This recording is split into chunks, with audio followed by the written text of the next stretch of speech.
almost choked on the ice-cold air as I left the slave ship. I'd been so used to breathing in the stench of stale breath, sweat and mould, I'd have whispered thanks to Valea for this sweet mercy had I not almost died of shock from the blast of sea wind that greeted me off board. But by my beard, the chill of that land was colder than any winter I'd ever felt back home above Barakvar. As we shuffled out into the biting cold of wherever we were, the elves were rechaining us one by one with spiked iron neck collars. For me, they took special delight in threatening to shave my beard if I didn't raise my neck. I was too weak and malnourished to defy them, and I did as they demanded. We were whipped and prodded to march along the quayside, dominated by high black towers and tall spiked walls that overlooked the grey sea. And either side of me I could see other chained columns of slaves, Ungi, Elgi, even some Groby. We walked in silence, our heads hardly ever looking up. In the rare times that I did, I saw strange flying women with bat wings screeching in the air, fighting each other for scraps of human meat that had come from the many piles of freshly tortured and flayed bodies of the dead dotted around the city streets. Now I'll never see bird feeding in Hockland the same way again. Crud and elves ruin everything.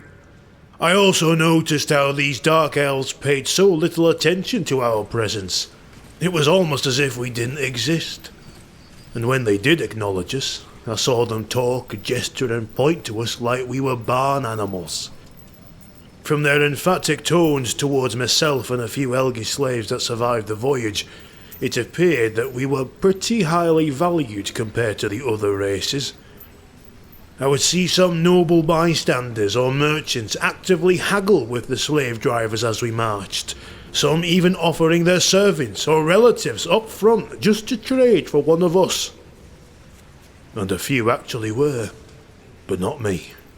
Nay, I may have been weak in body, but my wit and spirit were still strong, and I suspected then that from the way the slave drivers aggressively beat back any advances of buying me, that they already had a bidder in mind.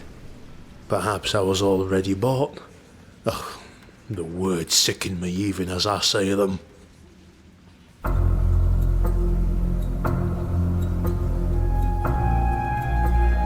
From the incessant mumbo-jumbo of these elves, I discovered the name of the city to be Karendkar, home of slavery for the Dark Elves, or Druki, as they like to be called. I have a list of other names they could use instead, but we'll leave that for another time. The life of this city and its people were as bleeding perilous as the very voyage I'd been forced upon. Gods, they were as much at war with each other than they were with everyone else. Despite the city was thick with commotion, there was an underlying suspense that put every one of those elves on edge, always watching their back as they passed strangers, or feigning fellowship with friends and family. Hooded figures with poisoned blades scavenged the streets for work or for victims. And the highborn of the city always walked with at least 2 armed retainers. To bolster this sense of urban paranoia, the streets of Karendkar were narrow and squalid, and the very buildings themselves were designed more like fortresses, each one with misleading passageways to cul-de-sacs, or their balconies positioned closely opposite each other with murder holes for ease of shooting one another. Mixed with the Dark Elves were the city's slaves, mostly human, and from all corners of the mortal realms, from Bretonnia to Araby to as far as Cathay. I noticed how every single one of them dared not raise their head without being addressed. Some were even tormented in the streets for fun if they didn't buckle to their master's demands. But still they did not fight back. They just accepted their fate or mewed for mercy. These Ungi had been broken in almost every form. But the most concerning thing I noticed was that there were no Dowie like myself in sight. Oh, Was I the only dwarf to be captured by these pale fiends?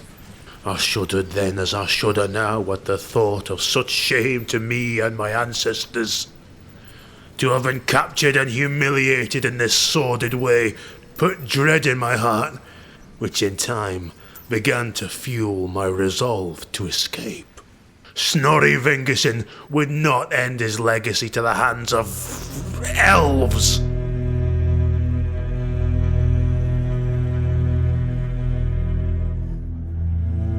We were roughly herded into a warehouse of sorts in a quieter part of the inner city. A warehouse that sang a chorus of screams of agony and anguish as the guards opened the doors. It was dungeon dark inside, dark and stinking of whatever I'd had to endure in the ship only tenfold. And then I was given my new home. After weeks of being put in another shoddy cage dangling from the ceiling of a warehouse, filled with other caged folk who moaned, wept and screamed in despair, almost driving me madder than the whole bleeding ordeal. But my cage was finally opened and I found myself being dragged before some young, dumb male Elgi, adorned in gold and finery, caked in makeup and perfume and dressed in garish robes. He almost drooled in excitement at the sight of me. I averted my eyes, for if I had to look at him one more time, or so Valleya help me, I would have thrown oath and life away to throttle that fop until his head shriveled up like a raisin. But, thankfully for him, he'd seen just about enough of me before he'd see me write his name off the book, and ordered the slavers to throw me back in my cage, where I would wait to endure more torment and teasing from these pale devils. In the weeks I had been caged, I had been whipped, beaten, and starved. I screamed, I rattled the cage like an animal at one of those human zoos, and I hurled insults at the scum, aye, but I didn't break. Not truly. But, well, I tell you this, round the sundial torture, it gets to you. Even an ironbreaker like Snorri, and I almost broke on the day they dragged my weak body out to auction me off in some golden gilded room above the slave holdings of the warehouse, filled with hooded figures, save for one, that bleeding fop. They inspected me like I was an animal, and began throwing coins or relatives to the noble elf, but all were rejected. They were either too low a bid to accept, or the elf doted on the intention of having something more valuable than they, and judging by his stupid grin that cracked his makeup, I'm guessing it was the latter. What the bug is wrong with these pointy-eared sprites? Alas, the auction ended with murmurs of spite and resent as the noble nodded and grinned, and I found myself leaving the warehouse and, while still chained, dragged to this high-born's abode, where beneath the lowest level they showed me the signs of a small entrance that led to a dank, tall sewage tunnel with several diverging sewer paths that led deeper into the earth. There was occasional light coming from street gutters 100 feet above, the tunnels leading up to them heavily serrated with glass to prevent escape.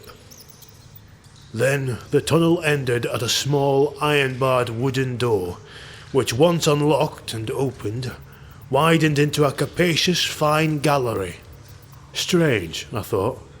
The tunnels were dwarven in structure, and there were a variety of artefacts hanging from the sides of pillars hailing from an array of cultures, some too alien for me to identify, but almost half of them were of my kin's making. Jewels, scrolls, armour and weapons.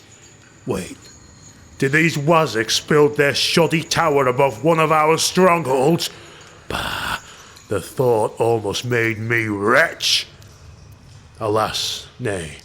After a quick inspection of the walls with my eyes, there was no doubt that this was no older than 50 years old, and the design was not entirely dwarven, almost like there was a change of hands in the construction.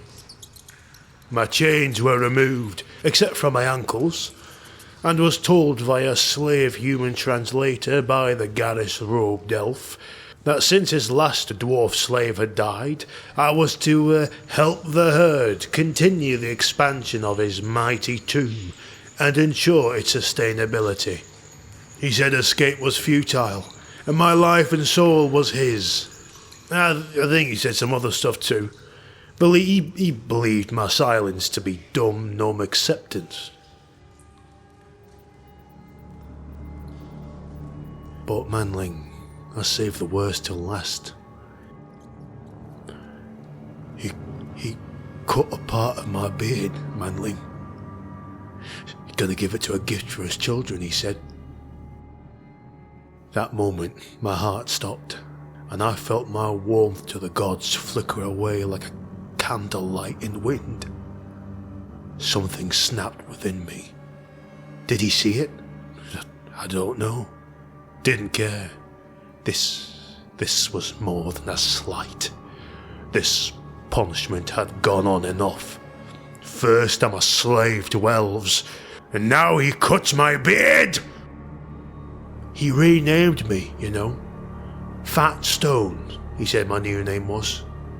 No more was I an Ironbreaker of Baragvar. Now I was a walking fool for an elf who had no idea what he'd just done. My rage nearly boiled over, but I caught it just in time. Not now, Snorri. Not yet. Remember this moment, I told myself, and one day I'll make that elf say my name. But for now, I would work. I would obey.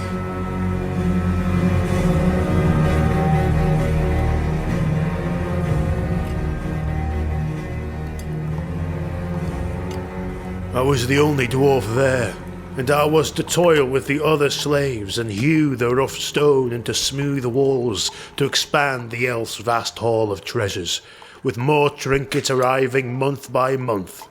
I didn't have contact with the outside world, nor did they have much to talk about with the other slaves when we were whipped into our cages in the tomb to rest.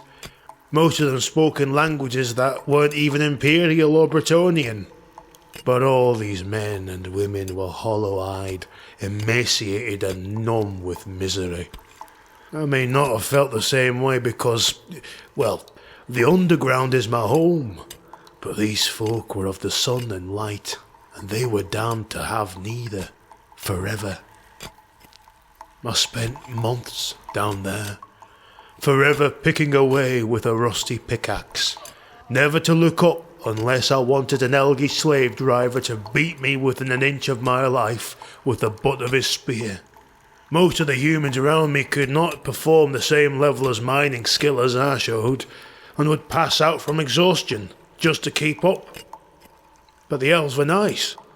They would give them water and rest, and when they woke up, we were all made to stop what we were doing and watch as those black-hearted fiends made an example of the poor victim, inflicting depraved tortures and abuse on them until we all wept. The Umgi wept in terror. I wept for the Elgi, and the plethora of grudges I would settle on their crushed bodies when vengeance and freedom would be mine. Swing after swing, I began to fall into a trance of hate. Every swing I imagined that fop's face as every stone I'd hew. Every swing I would say the same words. What's my name? And by the ancestor gods, I swore that when that moment came, I would make him spell it out. From out of this darkness, I vowed, I would strike these elves with the might of the Karazhan Core. Someday, vengeance would be mine!